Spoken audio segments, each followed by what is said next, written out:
চোরা নগদ বিকাশের সাথে পাল্লা দিয়ে কিভাবে এত উপরে উঠলো, আর আমি নগদকে চোরা বলছি বা কেন, চলুন জেনে নেওয়া যাক। 2019 সালে যাত্রা শুরু হওয়া নগদ খুব দ্রুতই বাংলাদেশের ডিজিটাল লেনদেনের বাজারে স্থান করে নেয়। আমার মতে যার পিছনে কারণ রয়েছে 5টি।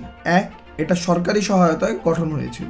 2, নগদের সেন্ড মানিতে কোনো চার্জ কাটতো না, যেখানে বিকাশ 100+ সেন্ড মানি করলেই 5 বা 10 টাকা চার্জ কেটে নিত।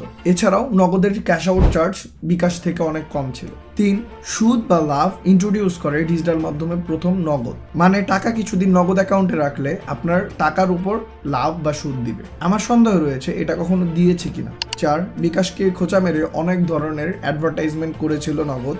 আর 5, দেশের ক্রিকেটারদের ধরে ধরে জমি, গাড়ি, বাড়ি এগুলো অনেক গিভওয়ে দিয়েছে। কিন্তু এত কিছুর পরও কেন আমি নগদকে চোরা বলছি জানেন?